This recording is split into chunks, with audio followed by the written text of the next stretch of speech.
A game designer recently came to me and he said, hey, I've got a game, but I'm not sure if it's any good. And we played it and it was good. It was good, but also I understood why he wasn't sure if it was good.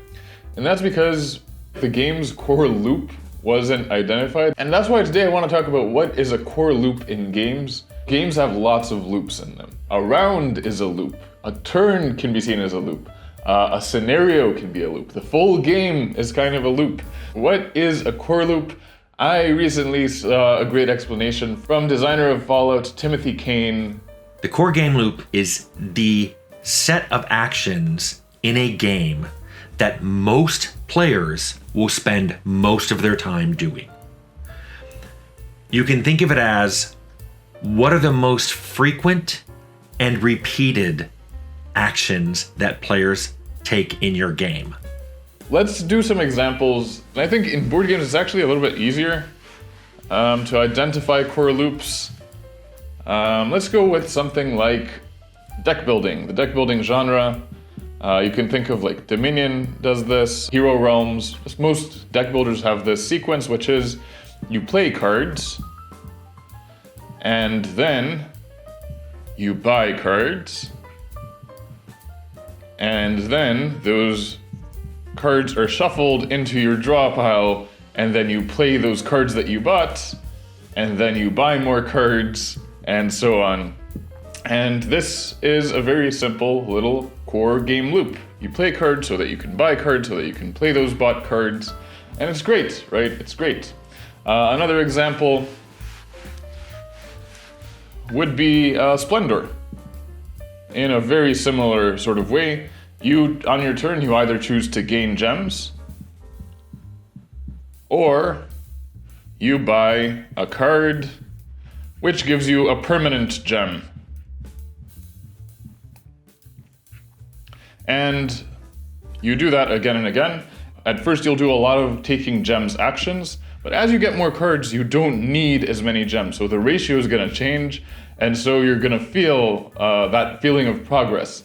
And you're gonna have players have in their heads this question of, oh, am I at some point going to get cards for free? And yes, you will. And that's part of like the game structure, and what makes the game fun is at first you've gotta work really hard to get what you want, and then you don't need to work as hard because your cards are working for you. One thing that the core game loop, or a loop in general, does for games is it can build anticipation. And you can see that actually really well in games with rounds. So when you have a round, typically, how often are you gonna tell players, hey, let's do one full round, and then you're gonna get the game? Well, that happens because you do the same things over and over again.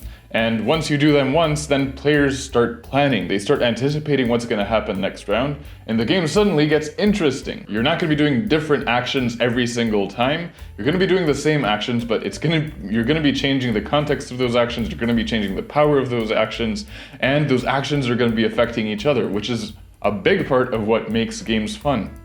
And so, game loops can build anticipation because players can see, oh, I'm gonna buy a card now, and then later that card is gonna come, which might help me in this other part of the loop, which is maybe combat, like in Dune Imperium, for instance. And then if I win at combat, then that's gonna make buying cards easier because I'm gonna get spice and then I'm gonna get that other thing. And so players can start anticipating, they can start planning. One of the types of fun is making a plan and then executing it, or making a plan and seeing if it's gonna execute. Anticipation is great, and it makes rewards all the better. I recently read a study where they actually studied people who photograph their food, and it turns out that they enjoy their food much more.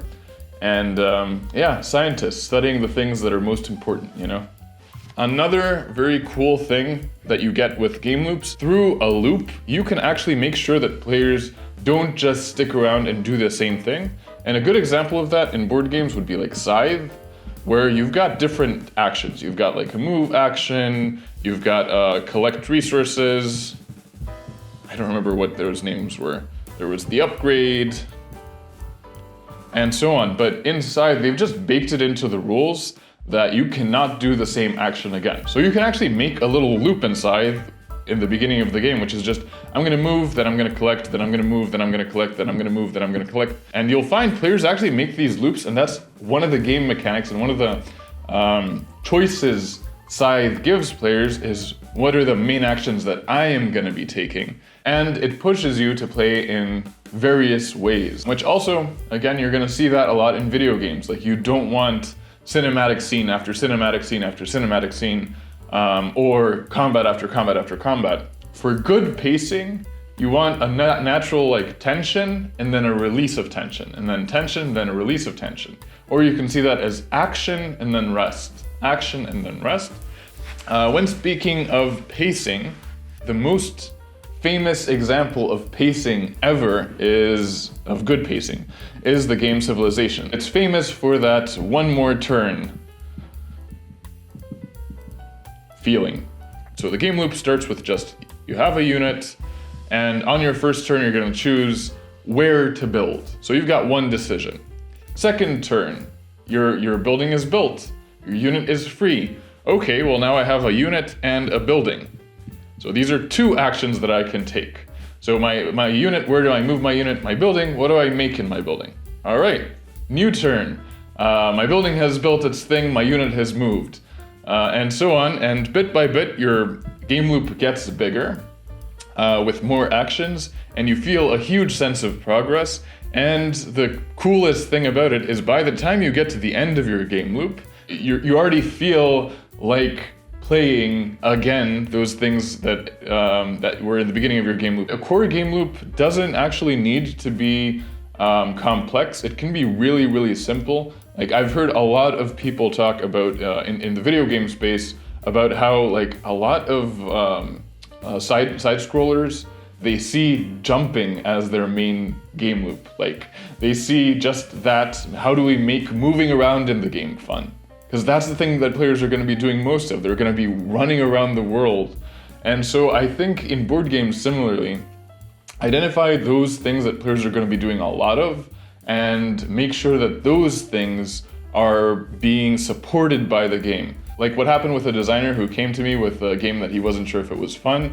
We identified the core game loop. We did 2 sessions where we just removed stuff that wasn't supporting the core game loop. And in 2 sessions, he went from not being sure if it's fun to absolutely the game being fun, testing really well, and it literally getting to a place where it's currently being pitched and the designer is like really proud of it. That can happen when you identify the game's loop. Take out stuff that doesn't support it, and in so many cases that just immediately frees up the game. It makes it really clear to players what they're doing. Thanks for watching. I'm currently giving one-on-one sessions if you would like help with your game and to take it to the next level. Thank you so much. Goodbye.